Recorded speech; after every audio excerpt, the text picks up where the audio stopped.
Skeleton Crew has finally arrived, coming at us with a 2-episode premiere, where we're introduced to a bunch of new characters, including the rather shifty Jod. Can you keep a secret? And a brand new adventure. So jump onto your speeders and hold on tight because it's time to break it down. Lost planet? Eternal treasure? Before we pull the throttle, don't forget to leave a thumbs up on today's video if you enjoy it, and remember to subscribe to the channel if you'd like to catch more of our Skeleton Crew and general Star Wars videos. Now, without further ado, let's get into the premiere of Star Wars Skeleton Crew.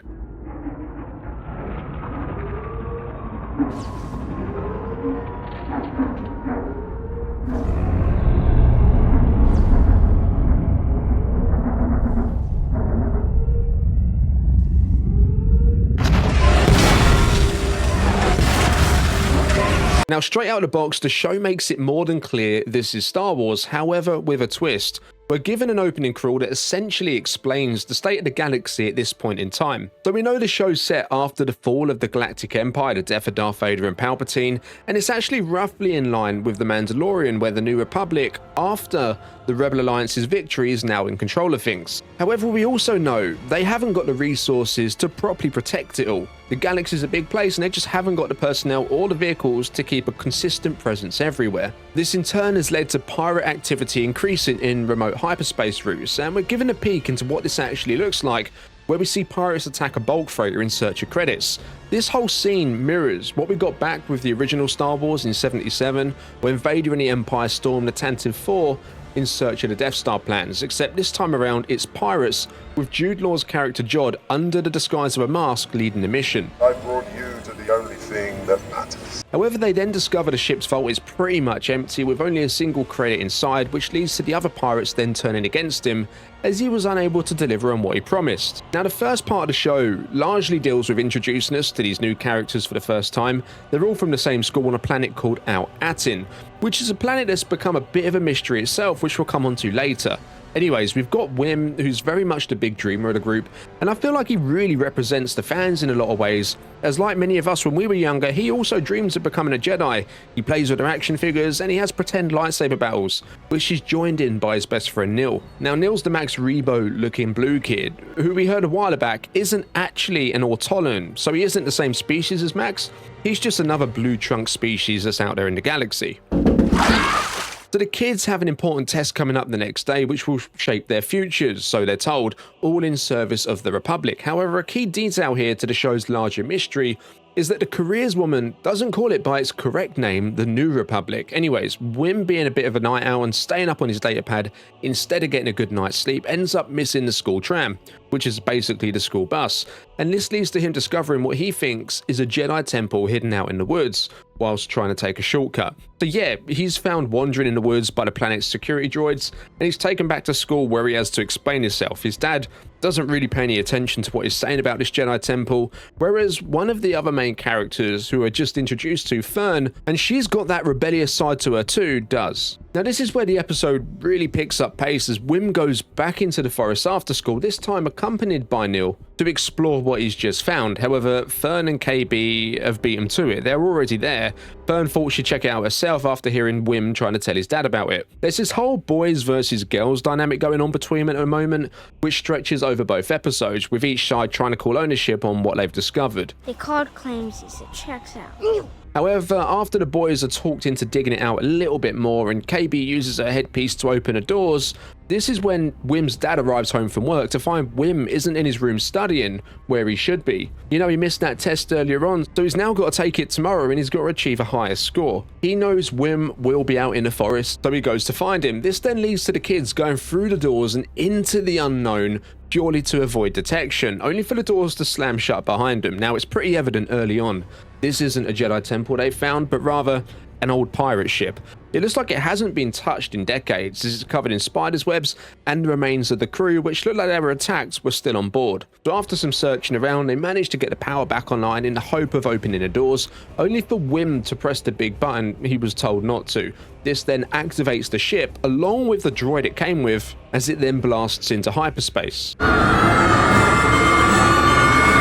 Wim's dad can't do much more than just watch the whole thing unfold, and then he reports it to the planet's security droids, that must just routinely patrol this area of the forest. Now, this is when they also encounter SM-33 for the first time, which is a name that takes inspiration from Smee in Peter Pan. And like Smee, I think SM-33 was likely the ship's first mate too. And he's really everything you'd expect from a pirate droid. He wants to throw the kids into the brig for intruding, not knowing his entire crew's gone, and he's likely been shut down for decades at this point. But the kids know their way around droids fairly well, and Fern plays along by telling SM-33 she's just killed his captain, which then makes her the ship's new captain, and he has to now follow her command. So she orders him to fly them to a starport for directions back home, because bizarrely he has no knowledge of Atin in his databank. Now, it's once the kids arrive at the starport that the mystery really thickens. The kids head into its center in the hope of getting directions home, whilst SM-33 stays behind to repair the ship.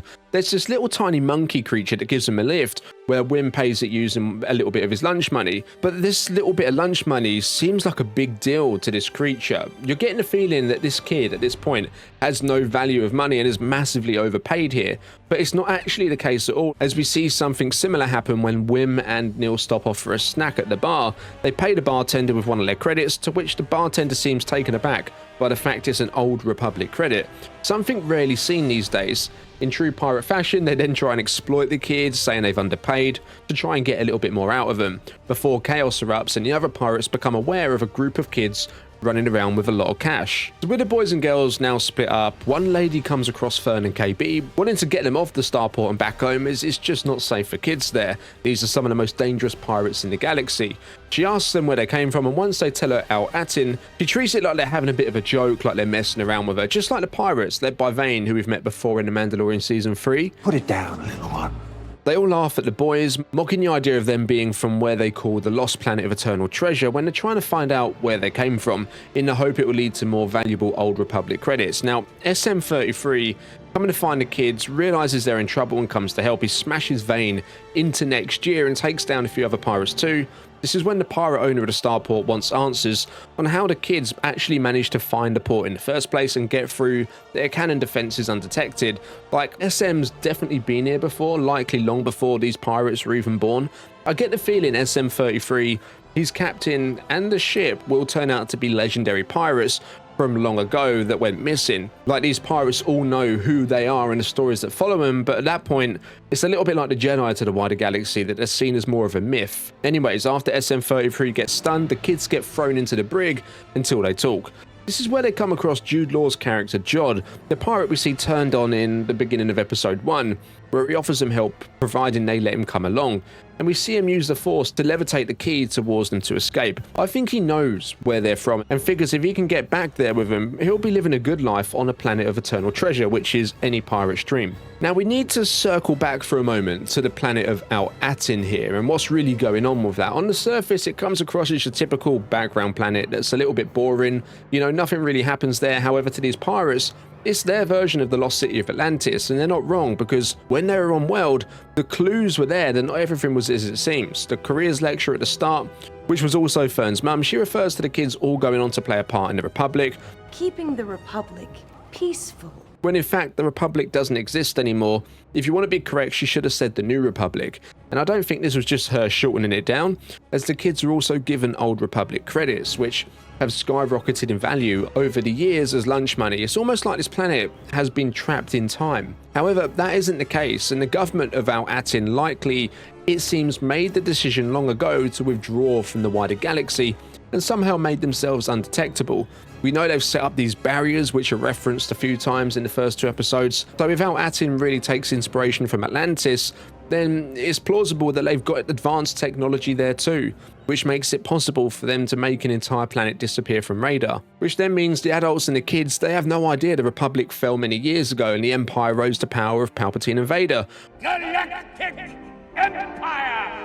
Whilst the Jedi are almost hunted to extinction, they probably never question the fact there's barriers up surrounding the planet, likely believing it's a safety precaution. But then you have to wonder whether it's really keeping them safe, without Atin being a utopia of sorts, or if it's keeping them trapped and it's effectively a prison. So far, judging by the first 2 episodes, it's really given us what is said in the tin. It's about a group of kids that get lost in space, but there's so much more to it than them just trying to find their way home. They found themselves in the middle of pirate territory, where they've also encountered a Force sensitive, who we all know once led a group of pirates himself, so he's likely still wired into their motivations. And he thinks if these kids are telling the truth, it's his ticket to win his way back in by delivering what the other pirates want. The fact the kids have no knowledge of the galaxy's recent events I think will be explained eventually by Jod, where it will also be revealed that he was once a Jedi that survived Order 66 himself, and with word of a group of rich kids wandering around claiming to be from the mythical planet of Al-Atin, I wonder if it's going to end up catching the attention of the New Republic, or perhaps Thrawn's Imperial remnants, which would definitely be interested in a planet of eternal riches to fund the Empire's return. But yeah, from the first two, it seems like it's going to be a fun show to follow along with. We're dealing with a side of the galaxy we haven't spent all that much time with exploring compared to the Empire or the Sith with these pirates, and the fact they've thrown the mystery of the planet in there along with the mysterious force user leaves open a lot of room for more surprises to come our way.